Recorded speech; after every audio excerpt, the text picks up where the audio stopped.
Hey welcome back to your channel. जैसा कि आप सबको पता होगा, कल चैनल पर इंडियन पॉलिटी टेस्ट 2 की एक वीडियो अपलोड की गई थी जिसमें फंडामेंटल राइट्स से रिलेटेड क्वेश्चंस पूछे गए थे। अगर आपने वो वीडियो देखी है तो अच्छी बात है, और अगर वो वीडियो नहीं देखी है तो मैं रेकमेंड करूँगी कि आप पहले जाकर वो वीडियो देखिए। हाँ, मैं समझ सकती हूँ, आप लोग ये सोचते होंगे कि मुझे दो दो बार वीडियो देखनी पड़ती है, एक बार पहले क्वेश्चंस की वीडियो देखनी पड़ती है, उसके बाद सोल्यूशन की, तो क्यों ना हम डायरेक्टली सोल्यूशंस की वीडियो देख ले, टाइम बच जाएगा। एंड ऑब्वियसली टाइम इतना होगा भी नहीं आप लोगों के पास, बट अगर आप डायरेक्टली सोल्यूशन वाली वीडियो देखेंगे तो आप सोल्यूशन के लिए मेरे ऊपर डिपेंड रह जाएंगे, क्योंकि यहाँ पर सोल्यूशन मैं निकालूंगी, आप खुद से कोई कोशिश नहीं करेंगे सोल्यूशन निकालने की। तो बेहतर है कि आप पहले वो वीडियो देख लीजिए और खुद से आप आंसर्स निकाल के देखिए, तभी आपको आंसर्स निकालने आएंगे। सो मेरी यही रिकमेंडेशन है कि पहले आप क्वेश्चंस वाली वीडियो देखिए, तभी सोल्यूशन वाली वीडियो पर जंप कीजिए, अदरवाइज आपकी मर्जी, ठीक है। So without any delay start करते हैं। Rules and tips and tricks मुझे समझाने की ज़रूरत नहीं होगी, आई थिंक इतना तो आपको समझ में आ ही गया होगा। सो हम डायरेक्टली फर्स्ट क्वेश्चन पे जंप करते हैं। Parliamentary democracy envisages, parliamentary democracy में क्या क्या आता है? Representation of people, obviously responsible government of course, accountability of council of ministers to government. अब जिसने भी ये ऑप्शन टिक किया है उसने अकाउंटेबिलिटी वर्ड देखकर टिक कर दिया होगा, बट पूरी स्टेटमेंट क्या है? Accountability of council of ministers to government. Government क्या होती है? जो रूलिंग पार्टी होती है। अब काउंसिल ऑफ मिनिस्टर्स जो है वो सिर्फ गवर्नमेंट के लिए, मतलब कि सिर्फ रूलिंग पार्टी के लिए रिस्पॉन्सिबल नहीं होते, वो पूरे लेजिस्लेचर के लिए रिस्पॉन्सिबल होते हैं। तो अब पूरे लेजिस्लेटिव असेंबली में कौन कौन से लोग होते हैं? हमारे पास रूलिंग पार्टी तो होती ही है, जो रूलिंग पार्टी नहीं होती उसके विनिंग एमपीज एंड एमएलएस भी तो होते हैं ना। सो यहाँ पर गवर्नमेंट की जगह अगर लेजिस्लेचर आता, या फिर अपर हाउस लोअर हाउस कुछ भी, मतलब गवर्नमेंट नहीं आएगा यहाँ पर, ठीक है। तो ये स्टेटमेंट हो गई आपकी इनकरेक्ट। फर्स्ट एंड सेकंड आपके सही हैं, so right option will be B. Second में क्या है? अब ये किस तरह के क्वेश्चंस होते हैं एजर्शन एंड रीजन वाले? इसमें आपको एक तो स्टेटमेंट दी होगी जिसको बोला जाएगा एजर्शन, देन एक आपको रीज़न दिया होगा। सबसे पहले आपको ये देखना है कि उन दोनों में से कौन सा सही है। या तो कोई एक सही मिलेगा, या फिर दोनों सही मिलेंगे, या फिर दोनों ही गलत मिलेंगे आपको। अब क्या है, ये देखने के बाद आपको ये देखना है जो आपको रीज़न दिया गया है वो स्टेटमेंट का एक्चुअल रीज़न है या नहीं है। तो पहले हम स्टेटमेंट देखते हैं जिसको एजर्शन बोलते हैं। The writ jurisdiction of supreme court and high court in India is same. जो रिट जुरिस्डिक्शन और सुप्रीम कोर्ट की, हाई कोर्ट की, वो सेम है? नहीं है। सुप्रीम कोर्ट की जो रिट जुरिस्डिक्शन है वो सिर्फ फंडामेंटल राइट्स के लिए है, एंड हाई कोर्ट्स की फंडामेंटल राइट्स के लिए भी है एंड अदर राइट्स के लिए भी है। तो यहाँ पर आपका एजर्शन हो गया फॉल्स। तो अब आपका ए ऑप्शन में तो एजर्शन ट्रू दिखाया हुआ है, बी में भी ट्रू दिखाया हुआ है, सी में भी ट्रू दिखाया हुआ है, सिर्फ ऑप्शन डी है जिसमें आपका फॉल्स दिखाया हुआ है। आपका आंसर आ चुका है, आपको आगे क्वेश्चन नहीं पढ़ना। यही छोटी छोटी चीज़ें हैं जहाँ पर आपको अपना टाइम सेव करना है, सो दैट अगर किसी क्वेश्चन में आपको डाउट है तो आप वहाँ पर अपना टाइम लगा सकें। फिर भी अगर आपको आगे पढ़ना है तो मैं बता देती हूँ। बहुत रीज़न क्या दिया हुआ है इसमें? दो दो रीज़न दिए हुए हैं, नीचे वाला पढ़ने की ज़रूरत नहीं है, वो गलती से आ गया यहाँ। रीज़न क्या है? बहुत supreme court and high court जो हैं वो दोनों के दोनों रिट्स को इशू कर सकते हैं, habeas corpus, mandamus, prohibition, certiorari and quo warranto. अब रीज़न जो है, मतलब ये जो स्टेटमेंट है कि सुप्रीम कोर्ट और हाई कोर्ट जो है दोनों के दोनों रिट्स इशू कर सकते हैं, ये 5 डिफरेंट टाइप की, ये सही है। तो रीज़न अपना अलग से सही है, बट इस रीज़न की वजह से वो स्टेटमेंट नहीं है, ठीक है। तो मतलब एजर्शन गलत है हमारी, रीज़न सही है। और बाय चांस हमारी एजर्शन भी सही होती, रीज़न भी सही होती, फिर हम देखते कि जो रीज़न दिया हुआ है वो एजर्शन का सही रीज़न है या नहीं है। बट इस केस में तो आपका एजर्शन गलत हो चुका है, so answer D. Territory of India includes state, union territories and acquired territories. बिल्कुल सही है ये statement. Union of India encompasses larger area than territory of India, ये गलत है। जो आपकी टेरिटरी ऑफ इंडिया है उसके अंदर आपके states, union territories and acquired territories आते हैं, जबकि यूनियन ऑफ इंडिया जो है सिर्फ फेडरेशन के लिए आपका लिखा गया है, उसके अंदर आपकी यूनियन टेरिटरीज नहीं आती है, ठीक है। उसके अंदर खाली आपके स्टेट्स आते हैं। सो फर्स्ट स्टेटमेंट करेक्ट है, आंसर इज ए। अब वापिस से हमारे पास एजर्शन और रीज़न वाला क्वेश्चन है। इसमें एजर्शन क्या है? इन डेमोक्रेसी, डेमोक्रेसी क्या होता है? जहाँ पर रूल ऑफ पीपल होता है। Ultimate responsibility of administration is to the people, administration की रिस्पॉन्सिबिलिटी पीपल के लिए है। एजर्शन हमारी बिल्कुल सही है। रीज़न की बात करते हैं। Democratic government is based on the principle of popular sovereignty. अब पॉपुलर सवर्निटी क्या होती है? सवर्निटी और पॉपुलर सवर्निटी दो अलग अलग चीज़ें हैं। सवर्निटी होता है कि सवर्निटी एक खाली एक टर्म है जिसका मतलब है कि इंडिपेंडेंट होकर डिसीजन लेना। अब उसके आगे जो वर्ड लिखा होगा, जैसे अगर गवर्नमेंट की सॉवर्निटी लिखा हुआ है तो मतलब गवर्नमेंट इंडिपेंडेंट होकर डिसीजन लेगी। यहाँ पर पॉपुलर सॉवर्निटी लिखा हुआ है, इसका मतलब क्या है, किसी कंट्री की जो जनता है, जो पॉपुलेशन है, वो इंडिपेंडेंट होकर अपने डिसीजंस ले सकती है, मतलब वो इंडिपेंडेंट है, गवर्नमेंट जो है उनके ऊपर रूल नहीं करेगी। तो ये हमारा रीज़न भी सेपरेटली सही है। तो both A and R true. तो ए या फिर बी ऑप्शन में से एक आएगा। अब हमें ये देखना है जो रीज़न है वो असर्शन की करेक्ट एक्सप्लेनेशन है या नहीं है। अब यहाँ पर क्या लिखा हुआ है रीज़न में कि जो हमारी गवर्नमेंट होती है वो पॉपुलर सॉवर्निटी के ऊपर डिपेंड करती है। इट मीन्स जो हमारी गवर्नमेंट है वो किसके ऊपर डिपेंड करती है, रूल ऑफ पीपल के ऊपर डिपेंड करती है। अब अगर गवर्नमेंट हमारी रूल ऑफ पीपल के ऊपर डिपेंड कर रही है, दैट मीन्स वो उसके लिए रिस्पॉन्सिबल भी होगी। वही तो हमारी एजर्शन है। इट मीन्स हमारा जो रीज़न है वो करेक्ट रीज़न है। So answer will be A.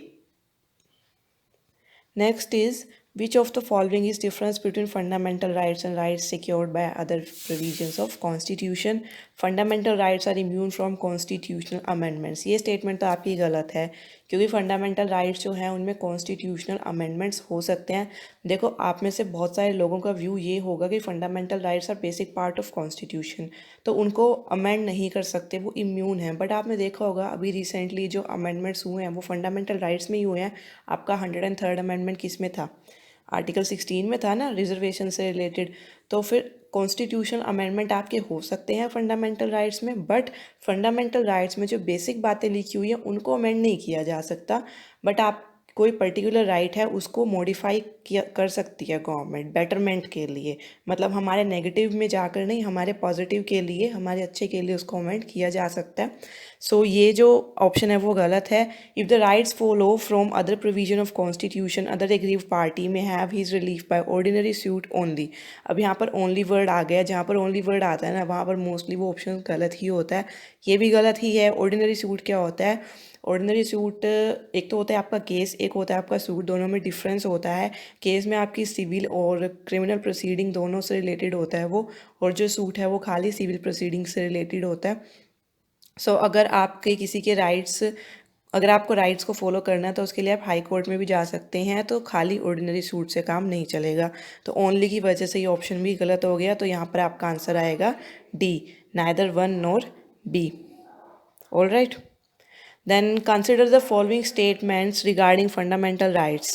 Some are not self executory. बिल्कुल सही है। बहुत सारे फंडामेंटल राइट्स हैं जो खुद एग्जीक्यूट नहीं हो सकते हैं, उनके लिए गवर्नमेंट को लॉ बनाने पड़ते हैं। फॉर एग्जांपल आर्टिकल 17 के लिए बनाया हुआ है, आर्टिकल 23 के लिए बनाया हुआ है, आर्टिकल 24 के लिए। Then fundamental rights are protected against invasion by legislature only. अब फंडामेंटल राइट को कौन प्रोटेक्ट करता है? खाली लेजिस्लेचर? नो, एग्जीक्यूटिव भी प्रोटेक्ट करता है and most important supreme court भी प्रोटेक्ट करता है।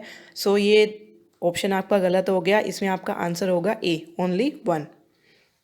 Then with reference to rule of law, which of the following is true? Rule of law जो था वो किसने दिया था, उसकी डेफिनेशन उसके बारे में A.V. डाइसी ने। देन उसके अंदर उसने 3 पॉइंट्स बताए थे, और वो तीनों पॉइंट्स, ये तीनों ऑप्शंस ही हैं। First one is absence of arbitrary power, second one is no one is above law, third one is constitution source नहीं है but the consequence of rights of individual. और मैंने आपको जब ये क्लास करवाई थी तो मैंने ये भी बताया था कि हमारे इंडिया में फर्स्ट एंड सेकंड जो है वो अप्लाई होते हैं, थर्ड पॉइंट हमारे यहाँ अप्लाई नहीं होता, because in India constitution is the source of all rights. Then हमारे पास तीनों के तीनों स्टेटमेंट सही हैं, first, second and third. So option will be D. Which is incorrectly matched? Prohibition of discrimination, Article 15, right. Right to association, Article 19, right. Right to protection of life, Article 20, wrong. Article 21 is right to protection of life. Article 20 क्या है कि अगर आपको किसी offence के लिए convict किया जाता है उसमें आपको प्रोटेक्शन मिलती है। Right to constitutional remedies, Article 32, right. तो सी होगा जो आपका इनकरेक्ट। यहाँ पर आपको ध्यान रखना है, ऊपर इनकरेक्टली पूछा हुआ है, बहुत बार इनकरेक्टली पूछा होता है और हम करेक्ट सोचकर आंसर कर देते हैं और वो हमारा गलत हो जाता है। देन नाइन्थ इज, अब इसमें आप स्टेटमेंट देखकर ही घबरा गए होंगे कि कितना मुश्किल है, जबकि मुझे ये सभी क्वेश्चन में से सबसे ईजी क्वेश्चन लगा। इसमें क्या है, हमें which statements are incorrect about the difference between the jurisdiction of supreme court and high court, हमें इनकरेक्ट स्टेटमेंट निकालनी है। First one is Supreme Court can issue writs not only for the purpose of enforcement of fundamental rights but for other purposes. अब ये point तो यहीं पे cross, क्योंकि supreme court जो है वो writs only and only for fundamental rights के लिए क्या कर सकता है, इशू कर सकता है। सो ये स्टेटमेंट गलत हो गई।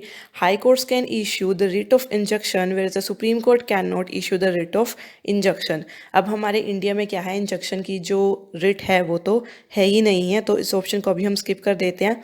फर्स्ट वन हमारा इनकरेक्ट हो चुका है और इनकरेक्ट ही पूछा था, तो कौन से ऑप्शन में फर्स्ट है हमारे पास, ए और बी, इन दोनों में हमारे पास वन है जो है। और उसके बाद हम आगे देखते हैं कि इन दोनों ही ऑप्शन में टू भी है, तो हमें टू को पढ़ने की ज़रूरत नहीं है। अब इन दोनों ऑप्शन में एक थ्री हो रहा है, तो सिर्फ खाली थर्ड स्टेटमेंट को पढ़ लीजिए। Supreme court can issue writs only in case of appeal where as high court can issue writs only when the party directly approaches it. अब दोनों जो दो सिचुएशन दी हुई है दोनों में ओनली लगा दिया। ओनली वाले मोस्टली गलत ही होते हैं, ये भी गलत ही है। ऐसा नहीं है कि मैंने मोस्टली वाला फंडा लगा के बोला है गलत है, ये स्टेटमेंट गलत ही है। खाली अपील के केस में नहीं हो सकता, पार्टी डायरेक्टली अप्रोच करेगी तो भी हो सकता है सुप्रीम कोर्ट में, और हाई कोर्ट में खाली डायरेक्टली नहीं होता, अपील के केस में भी हो सकता है। सो थर्ड स्टेटमेंट भी आपकी इनकरेक्ट है और इनकरेक्ट ही पूछी थी, सो आपका बी ऑप्शन राइट होगा। Correct statement about fundamental rights, they are enforceable in court of law, right? These are absolute, no, absolute नहीं है, restrictions लग सकते हैं। They can be suspended during national emergency except some, बिल्कुल सही है। national emergency के टाइम पर वो सस्पेंड हो जाते हैं, खाली आर्टिकल 21 सस्पेंड नहीं होता है, एंड देन एक आर्टिकल 19 होता है जो एक्सटर्नल रिबीलियस के टाइम पर एक्सटेंड होता है, इंटरनल रिबीलियस के टाइम पर एक्सटेंड नहीं होता। देन उसके बाद they are available only to Indian citizens, false. Indian citizens को भी दिए हुए हैं, फॉरेनर्स को भी दिए हुए हैं, और कुछ ऐसे हैं जो खाली इंडियन सिटीजन्स को दिए हुए हैं। देन एनिमी एलियंस को कोई भी नहीं दिया हुआ है। They are contained in part fourth, ये भी फॉल्स, आपका फोर्थ फॉल्स है, फिफ्थ भी फॉल्स है। सो फोर्थ और फिफ्थ आपके ए, बी और डी में है। सो ऑप्शन क्या बच गया आपका, C. Which of the following are inferred from the rules of law. Rule of law से आप क्या क्या पॉइंट निकाल सकते हैं, equality and equal protection of law. Equality of law आप निकाल सकते हैं, अगर आपने क्लास देखी थी जो मैंने पढ़ाई थी उसमें मैंने इक्वालिटी ऑफ लॉ के अंडर आपको रूल ऑफ लॉ पढ़ाया था। इक्वल प्रोटेक्शन ऑफ लॉ जो है वो आपका रूल ऑफ लॉ से अलग है, सो ये ऑप्शन तो हो गया गलत।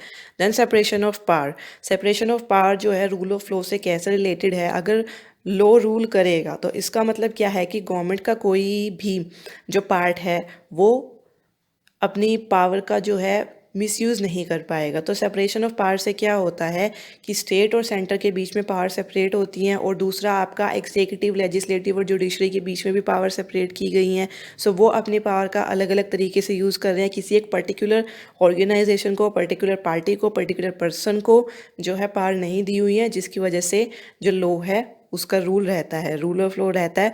सो रूल ऑफ लॉ से हम सेपरेशन ऑफ पावर को इन्फर कर सकते हैं। देन आपका आंसर होगा बी।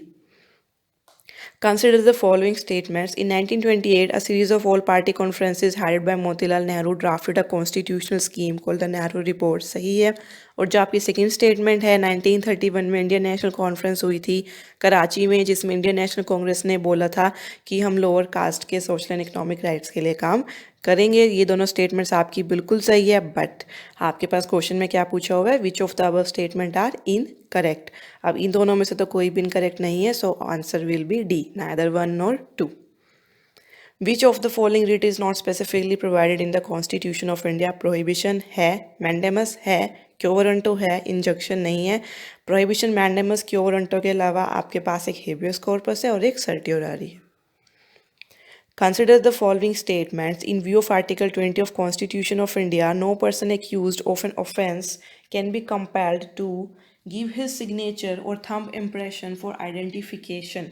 कि किसी भी पर्सन को कंपेल नहीं किया जा सकता उसके सिग्नेचर और थंब इम्प्रेशन देने के लिए। ये सही है? नहीं, गलत है, क्योंकि सिग्नेचर और थंब इम्प्रेशन लिए जा सकते हैं आइडेंटिफिकेशन के लिए। सो ये तो हो गया गलत। Then no person can be compelled to give oral testimony either in और आउट ऑफ कोर्ट। ये बिल्कुल सही है, किसी भी पर्सन को ओरल टेस्टिमनी के लिए कंपेल नहीं किया जा सकता। दूसरा, डॉक्यूमेंट प्रोड्यूस करने के लिए भी इसको कंपेल नहीं किया जा सकता। खाली सिग्नेचर लेना है, अगर थंब इम्प्रेशन लेने हैं या फिर कोई मटेरियल चाहिए, कोई ऑब्जेक्ट चाहिए, उसके लिए उसको कंपेल कर सकते हैं। देन आपका ऑप्शन सेकेंड सही है, तो B. Special provisions for women are made in which of the following fundamental duties, fundamental duties में विमेन के लिए स्पेशल प्रोविजंस हैं। यस, फंडामेंटल ड्यूटीज़ में आपका लिखा हुआ है स्पेसिफिकली कि हम रिस्पेक्ट करेंगे विमेन की एंड ऑल्सो एक दूसरे की। फंडामेंटल राइट्स में विमेन के लिए यस, आर्टिकल 16 में है। DPSP, director principle of state policy में विमेन के लिए यस, प्रेग्नेंट विमेन के लिए है उसके अंदर DPSP. Then 11th and 12th schedule, इनके अंदर पंचायत और म्यूनिसिपैलिटी लिखा हुआ है, उसके अंदर भी कुछ प्रोविजंस हैं। सो सबके सब सही है, answer will be D.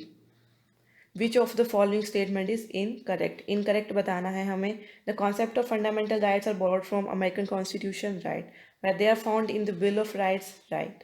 If fundamental rights are violated, the aggrieved individual can approach the Supreme Court of India directly, सही है।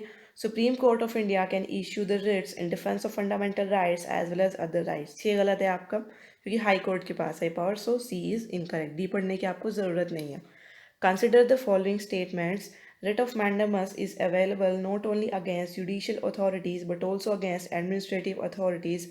The writ of prohibition is issued against judicial or quasi judicial authorities। तो इसके लिए आपको सबसे पहले ये पता होना चाहिए कि कौन कौन सी टाइप की रिट्स होती हैं, तो वो आप किसी बुक से देख सकते हैं। और अगर आपको क्लास देखनी है तो इससे पहले वाली जो क्लास लगाई थी मैंने इंडियन पॉलिटी की, उस वीडियो में आपको मिल जाएगा। रिट्स बेसिकली हमारे पास 5 टाइप्स की होती है। मैंडेमस में क्या होता है कि वी कमांड, हम आपको कमांड करते हैं। तो इसमें क्या होता है, इसमें जुडिशियल अथॉरिटी और एडमिनिस्ट्रेटिव अथॉरिटी दोनों के अगेंस्ट ही हो सकती है ये।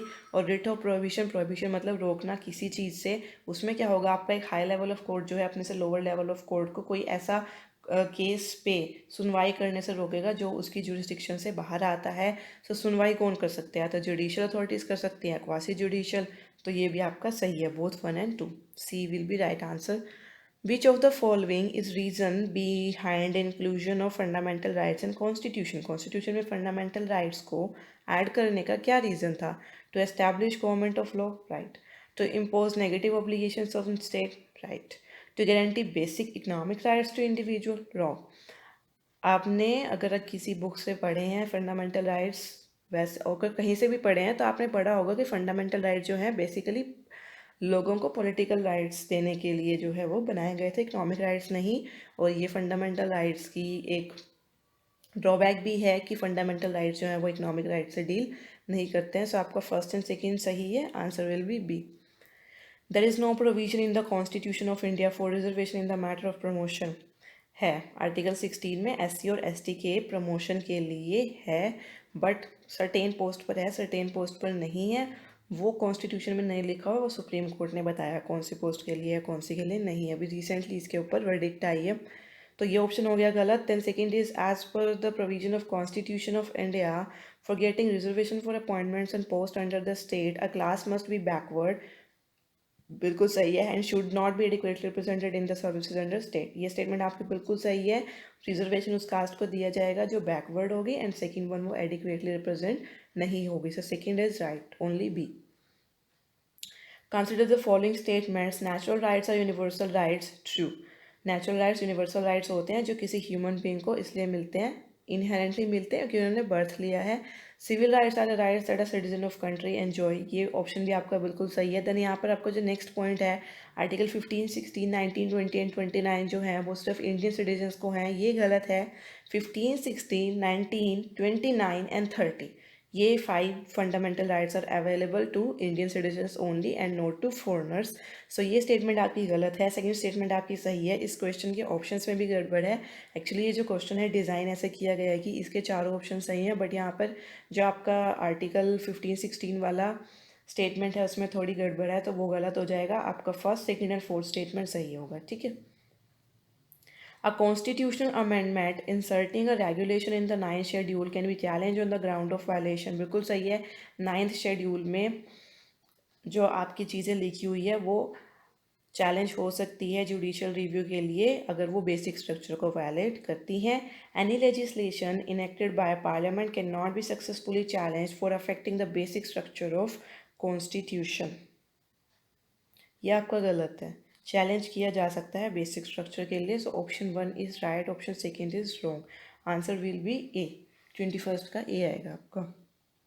देन 22nd में क्या है, fundamental rights are essential to individual for the attainment of which of the following, intellectual status, moral status, spiritual status. बिल्कुल सही है। जो हमारे कॉन्स्टिट्यूशन के फाउंडिंग फादर्स थे, उन लोगों ने जब कॉन्स्टिट्यूशन लिखा था तो अलग अलग लोगों ने अलग अलग स्टेटमेंट्स दी थी कि फंडामेंटल राइट्स ये हैं, फंडामेंटल राइट्स वो हैं, तो उनमें से किसी ने ये स्टेटमेंट भी दी थी। सो ये सही है आपका, C will be right answer.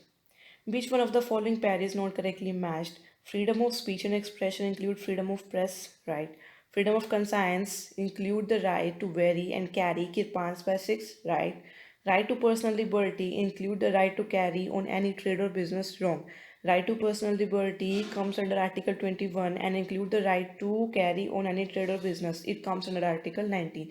So ये incorrect है आपका.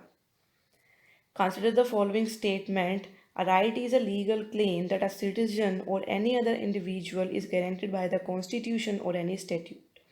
Rights are the essence of democracy as they empower the individual and enable to develop. बिल्कुल सही है. Rights are associated with equality in contemporary times and establish a level playing field. बिल्कुल सही है. Right to education become fundamental right by insertion of Article 21A by the 86th Amendment 2002. ये चारों के चारों स्टेटमेंट आपकी बिल्कुल सही है, बट आपका क्वेश्चन में क्या पूछा है, कौन सी स्टेटमेंट इनकरेक्ट है? इनमें से तो कोई भी इनकरेक्ट नहीं है, so answer will be D. Assertion principle of equality before law means that there should be equality of treatment under equal circumstances. बिल्कुल सही है. Equality before law क्या कहता है कि जब लोगों के circumstance equal होंगे तभी equality implement होनी चाहिए. उससे पहले आप इक्वलिटी को इम्प्लीमेंट नहीं कर सकते हैं. रीज़न क्या है? All person are not equal by nature, attainment और सर्कमस्टेंस. रीज़न भी इंडिविजुअली ट्रू है आपका, एजर्शन भी इंडिविजुअली ट्रू है. अब आपको देखना है रीज़न एजर्शन के लिए सही है या नहीं. अब रीज़न क्या है कि सब लोग बराबर नहीं होते, और एजर्शन क्या कह रही है कि जब तक सब लोग बराबर नहीं होते तब तक आप उसमें इक्वलिटी बिफोर लॉ नहीं लगा सकते. तो रीज़न बिल्कुल सही है कि सब लोग बराबर नहीं हो सकते, इसीलिए आप उनमें इक्वलिटी बिफोर लॉ नहीं लगा सकते. So answer will be both are individually true and R is correct explanation of A. Answer will be A. Which of the following are envisaged by the right against exploitation? जो कि आपका article 23 and 24 है, उसके अंदर क्या क्या आता है? Prohibition of trafficking in human beings, बिल्कुल सही है. Abolition of untouchability, no, this is article 17. Protection of interest of minorities, नहीं, ये आपका 29 में आता है. Prohibition of employment of children in factory, ये बिल्कुल सही है. सो फर्स्ट एंड फोर्थ आपके सही है, आंसर विल बी डी. इसके बाद आपको मैच करना है हीबियस कॉर्पस, मैंडेमस, क्योवरेंटो, सर्टियोरारी. अब हीबियस कॉर्पस क्या होता है? डिटेंशन से रिलेटेड होता है कि अगर किसी पर्सन को डिटेन करके रखा गया है तो कोर्ट जो है ऑर्डर कर सकता है कि उस पर्सन को कोर्ट में लाया जाए. सो हीबियस कॉर्पस का क्या आएगा? अनलॉफुल डिटेंशन, मतलब कि ए का सेकंड आएगा. तो ए का सेकंड किस किस ऑप्शन में है? बी ऑप्शन में है और डी ऑप्शन में. अब हमें बी और डी ऑप्शन चेक करने हैं बस. अब हम बात कर लेते हैं मैंडेमस की. मैंडेमस में क्या होता है कि वी कमांड, हम कमांड करते हैं आपको, तो वो किसके लिए होता है? Non performance of public duty. Mandamus में आपका क्या होता है? We command. क्योवरेंटो में क्वेश्चन पूछा जाता है. सर्टुरारी में क्या होता है? To certify. सो यहाँ पर आपका बी ऑप्शन सही होगा. मैंडेमस में कमांड किया जाता है कि non performance of public duty है तो वो हमें बताइए. क्योवरेंटो में आपका पूछा जाता है unlawful occupation of public office के लिए, सी का फोर्थ. एंड देन सर्टियोरारी में टू बी सर्टिफाई कि मतलब अगर सबॉर्डिनेट कोर्ट्स कुछ ऐसा वर्डिक्ट दे रहे हैं जो सही नहीं है तो हाई कोर्ट या फिर सुप्रीम कोर्ट जो है उसको सही कर सकता है. सो फोर्थ मतलब डी का थर्ड आएगा आपका. इसमें आपका ऑप्शन बी सही होगा. ए का सेकंड, बी का फर्स्ट, सी का फोर्थ एंड डी का थर्ड. ठीक है. Which pair is not correctly matched? इन दोनों पेयर में से कौन सा करेक्टली मैच्ड नहीं है? Article 15 special provision for social and educationally backward class, सही है. Article 20 safe guard under preventive detention, सही है. Article 20 immunity from double punishment, सही है. Article 16 discrimination in favour of women under service of state गलत है. जो वीमेन ऑलरेडी सर्विस कर रही है इसके फेवर में डिस्क्रिमिनेशन नहीं हो सकता. 16. सो आपका डी जो है वो करेक्टली मैच नहीं है. Consider about writ of prohibition में क्या होता है? It is an order issued by high court commanding a lower court to cease from proceeding in some matters not within its jurisdiction, सही है. It can be claimed by an aggrieved party as a matter of right, बिल्कुल सही है. So 30th का आपका answer आएगा C, both A and B. The state under article 12 जो state होता है डेफिनेशन उसके अंदर क्या क्या आता है, government and parliament right of India, government and legislature of state right, local authorities और authorities within the territory of India और under the control of government of India right. 1, 2 and 3 तीनों सही हैं, आपके answer will be A. Which of the following is not included in article 19, right to settle है, right of minority to establish नहीं है, ये आपका आर्टिकल 30 में। सो ये आपका बी आंसर आ गया। The scope of life and personal liberty as envisaged in Article 21 of the Constitution of India has expanded considerably over the years। ठीक है, हमें देखना है कि इनमें से आर्टिकल 21 के अंदर क्या क्या नहीं आता। Which one of the following can still not be, right to good health है, राइट टू एनवायरमेंट आता है आर्टिकल 21 के अंदर, right of a bonded labour to rehabilitation after release ये भी है, right under a settlement to claim bonus और dearness allowance ये नहीं है। अगर आप सेटलमेंट कर रहे हैं तो उसके लिए डेफनेस अलाउंस आपको नहीं मिलेगा, ये आर्टिकल 21 में नहीं है। Under the Indian constitution which one of the following is not a specific ground on which the state can place restrictions on the freedom of religion. Freedom of religion के ऊपर restrictions put कर सकते हैं, इनमें से कौन से ground पर नहीं कर सकते। अब देखो आपके पास है ना, हर एक आर्टिकल में बुक में या कहीं जहाँ से भी आपने पढ़े हैं रेस्ट्रिक्शंस के रीज़न दिए होंगे। फ्रीडम ऑफ रिलीजन वाले में इन चारों में से एक चीज़ नहीं दी हुई है, फटाफट से देख लेना बुक खोल के, नोट्स खोल के, जहाँ से भी पढ़ा है। और अगर नहीं मिलता है तो मैं बता देती हूँ, पब्लिक ऑर्डर। अगर कहीं पे ऐसी कोई रिलीजियस प्रैक्टिस हो रही है जहाँ पर पब्लिक ऑर्डर डिस्टर्ब होने वाला है, उस पर रेस्ट्रिक्शन लग सकता है, यस। then हम बात करते हैं मोरालिटी की। कोई अगर ऐसी रिलीजियस प्रैक्टिस है जो मोरल वैल्यूज़ के अगेंस्ट रेस्ट्रिक्शन लग सकता है, ऑब्वियसली लगेगा। सोशल जस्टिस, इसको हम 1 मिनट के लिए स्किप कर देते हैं। हेल्थ, इसका करंट एग्जाम्पल हमारे पास है, बहुत सारी जो अभी छठ पूजा हुई थी ना, उसको वो बहुत सारी जगह पे अलाउड नहीं थी करनी, तालाबों पे जाकर, कोविड-19 की वजह से। तो वो क्या था, हेल्थ की वजह से रिलीजियस प्रैक्टिस के ऊपर क्या हो गया था, रेस्ट्रिक्शन लग गया था। हेल्थ भी सही है, तो social justice will be right answer. और सोशल जस्टिस एक रीज़न नहीं हो सकता रेस्ट्रिक्शन लगाने का, ऐसा क्यों? क्योंकि हो सकता है कि एक रिलीजन के अकॉर्डिंग जो चीज़ इनजस्टिस हो, वो दूसरी रिलीजन के अकॉर्डिंग वो चीज़ इनजस्टिस ना हो, क्योंकि हर एक रिलीजन में अलग अलग कस्टम्स एंड प्रैक्टिसेस होते हैं। सो सोशल जस्टिस एक रीज़न नहीं हो सकता, बट किसी पर्सन के साथ इनजस्टिस भी ना हो रिलीजन के नाम पर, उसके लिए मोरालिटी रखती है, सो सोशल जस्टिस की ज़रूरत नहीं थी। Answer will be C. Minority has only the right to administer an educational institution, नहीं, ओनली लग गया। सिर्फ एडमिनिस्टर करने का राइट नहीं है, इस्टेब्लिश भी कर सकते हैं वो, मतलब सेटअप भी कर सकते हैं। सेकंड ऑप्शन आपका वही है, इस्टेब्लिश एंड एडमिनिस्टर, बिल्कुल सही है। Right is absolute no. Reasonable restrictions may be imposed, yes. Second and fourth आपके सही है, B will be right answer. Which one of the following is not explicitly mentioned in fundamental rights, इनमें से कौन सा फंडामेंटल राइट्स में लिखा नहीं गया है लेकिन सुप्रीम कोर्ट ने बार बार बताया है। इक्वालिटी बिफोर लॉ आर्टिकल 14 में है, right to non discrimination in public employment article 16 में है, right to form association article 19 है, right to freedom of press ये नहीं है। ये आर्टिकल 21 के अंडर आता है, बट ये सुप्रीम कोर्ट ने नहीं, आर्टिकल 21 के अंडर नहीं, आर्टिकल 19 के अंडर आता है।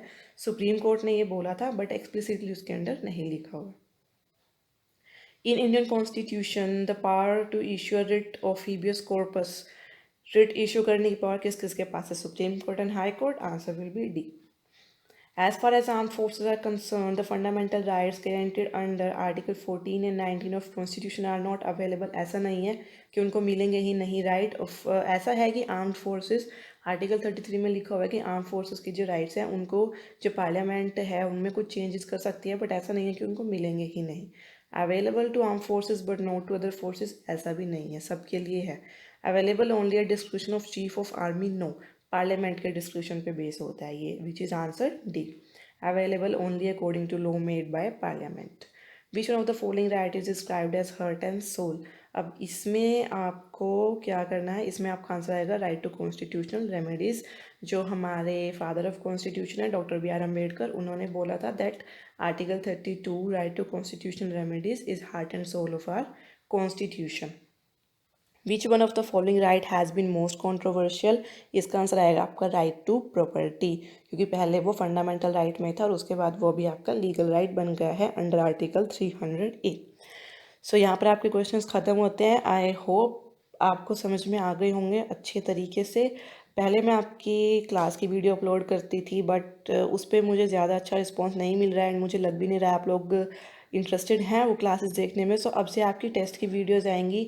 जो आपकी नेक्स्ट टेस्ट की वीडियो आएगी वो आपकी आएगी DPSP से, directive principle of state policy and fundamental duties से आएगी। ठीक है, तो एक एक चैप्टर आप प्रिपेयर करते रहें ना जहाँ से भी आप पढ़ रहे हैं, एंड टेस्ट आपको यहाँ पर मिल जाएंगे 40 क्वेश्चंस। ऑलराइट, आंसर्स अगर आपको चाहिए ऐसे फॉर्मेट में तो PDF आपकी अपलोड हो जाएगी टेलीग्राम चैनल पर, वहाँ पर आप आकर PDF ले सकते हैं। Okay then, thanks, have a nice day.